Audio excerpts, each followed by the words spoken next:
மாநிலங்களவையில் காங்கிரஸ் கட்சியின் மூத்த தலைவர்களில் ஒருவரும் முன்னாள் மத்திய நிதி மந்திரியுமான ப. சிதம்பரம் 5 கோரிக்கைகளை முன்வைத்தார். மாநிலங்களவையில் பேசும்போது ப. சிதம்பரம் கூறியதாவது: தினசரி குறைந்தபட்ச ஊதியம் 400 ரூபாய் என்பதை உறுதிப்படுத்த வேண்டும்.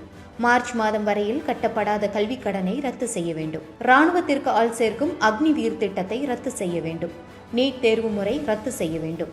மருத்துவ படிப்பிற்கான மாணவர் சேர்க்கை உரிமையை மாநிலங்களுக்கு வழங்க வேண்டும் என ப. சிதம்பரம் பேசினார். மேலும் தயவு செய்து இன்னும் கொஞ்சம் காப்பி அடிக்கவும் என கிண்டல் செய்தார்.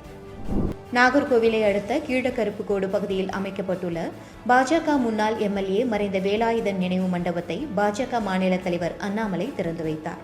பின்னர் அவர் செய்தியாளர்களிடம் கூறுகையில், கன்னியாகுமரி மாவட்டத்தை பொறுத்தவரையில் பாஜக வலிமையான கட்சி. எப்போதும் மக்கள் எங்களுக்கு ஆதரவு அளித்துக் கொண்டு இருக்கிறார்கள். அதேபோன்று பாஜக எப்போதும் மக்களுக்காக போராடி கொண்டிருக்கிறது. நேஷனல் டெஸ்டிங் ஏஜென்சி கடந்த 7 ஆண்டுகளில் மட்டும் 240 தேர்வுகள் நடத்தியிருக்கிறார்கள். அதில் நீட் உள்ளிட்ட பல்வேறு தேர்வுகள் உள்ளன. 7 ஆண்டுகளாக தேர்வுகளில் எந்த பிரச்சனையும் இல்லை. உள்ளூரில் நீட் வினாத்தால் கசிந்திருக்கிறது என கோர்ட் தெரிவித்துள்ளது. அதை சரி செய்வதற்கான பணியை மத்திய அரசு செய்து வருகிறது. தமிழ்நாட்டில் திமுக ஆட்சியில் எத்தனை முறை குரூப் 4 தேர்வு, குரூப் 3 தேர்வு, குரூப் 2 தேர்வு வினாக்கள் லீக் ஆகி இருக்கின்றன. ஏன் குரூப் 1 தேர்வு வினாத்தால் கூட லீக் ஆகி இருக்கிறது. அதற்காக TNPSC தேர்வு வேண்டாம் என சொல்ல முடியுமா?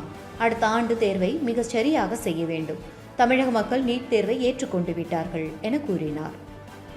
பீகார் மாநில சட்டமன்றத்தில் மழைக்கால கூட்டத்தொடர் தொடங்கியுள்ள நிலையில் இன்று அரசு தேர்வுகளில் வினாத்தாள் கசிவை தடுக்க சிறப்பு மசோதா நிறைவேற்றப்பட்டுள்ளது. மேலும் ஏற்கனவே நடந்த சாதிவாரி கணக்கெடுப்பு உள்ளிட்ட பல்வேறு விஷயங்கள் குறித்து விவாதம் நடந்தது. அப்போது லாலு பிரசாத் யாதவின் RJD கட்சியைச் சேர்ந்த பெண் MLA ரேகா தேவி ஆளும் ஜனதாதள அரசின் பெண்கள் தொடர்பான கொள்கைகள் குறித்து விமர்சித்து பேசிக் கொண்டிருந்தார். திடீரென கோபமடைந்த முதல்வர் நிதிஷ்குமார், நீங்கள் ஏன் பேசுகிறீர்கள்? நீங்கள் ஒரு பெண், உங்களுக்கு என்ன தெரியும்? அமைதியாக உட்கார்ந்து கவனிங்க என்று கோபமாக கூறினார். நிதிஷ்குமாரின் இந்த கருத்தினால் அவையில் அமளி எழுந்த நிலையில் தொடர்ந்து பேசிய நிதிஷ்குமார், நீங்கள் தேவையில்லாத விஷயங்களை பேசிக் கொண்டிருக்கிறீர்கள். நீங்கள் பெண்களுக்காக என்னதான் செய்தீர்கள்? 2005க்கு பிறகு நாங்கள் தான் பெண்களை உயர்த்தினோம். அதனால் தான் நான் சொல்கிறேன், அதனை அமைதியாக கவனியுங்கள். கவனிக்காவிட்டால் அது உங்களின் தவறுதான் என்று தெரிவித்துள்ளார். தமிழக ஆளுநர் RN ரவியை 2வது முறையாக ஆளுநராக நியமிக்கும் திட்டம் உள்ளதா என மத்திய உள்துறை அமைச்சகத்துக்கு தகவல் அறியும் உரிமை சட்டத்தின் கீழ் கேள்வி எழுப்பப்பட்டுள்ளது. தமிழக ஆளுநரின் பதவிக்காலம் ஜூலை 31 முடிவடையும் நிலையில் அவரை மீண்டும் 2வது முறையாக ஆளுநராக நியமிக்க மத்திய அரசு திட்டமிட்டுள்ளதாக செய்திகள் வெளியாகின்றன. மத்திய உள்துறை அமைச்சர் அமித்ஷாவுக்கு மூத்த வழக்கறிஞர் S. துரைசாமி கடிதம் அனுப்பியுள்ளது பரபரப்பை ஏற்படுத்தியுள்ளது. நேபாளம் தலைநகர் காத்மாண்டுவில் உள்ள திரிபுவன் சர்வதேச விமான நிலையத்தில் இருந்து பொக்காராவுக்கு சௌரியா ஏர்லைன்ஸ் விமானம் புறப்பட்டது. 19 பேருடன் சென்ற இந்த விமானம் திடீரென ஓடுபாதையில் இருந்து சிறிது தூரம் பறந்ததும் கட்டுப்பாட்டை இழந்து கீழே விழுந்தது.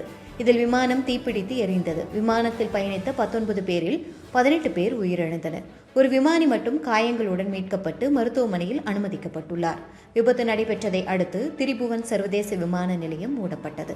முதலமைச்சர் ஸ்டாலின் X சமூக வலைதளத்தில் வெளியிட்டுள்ள பதிவில் கூறியுள்ளதாவது: மத்திய பட்ஜெட்டில் ஒரு சில மாநிலங்கள் நீங்களாக பல்வேறு மாநிலங்கள் புறக்கணிக்கப்பட்டிருப்பதை கண்டிக்கும் வகையில் இந்தியா கூட்டணி MPக்கள் போராட்டம் நடத்தியுள்ளார்கள். பிரதமர் மோடி அவர்களே, தேர்தல் முடிந்துவிட்டது.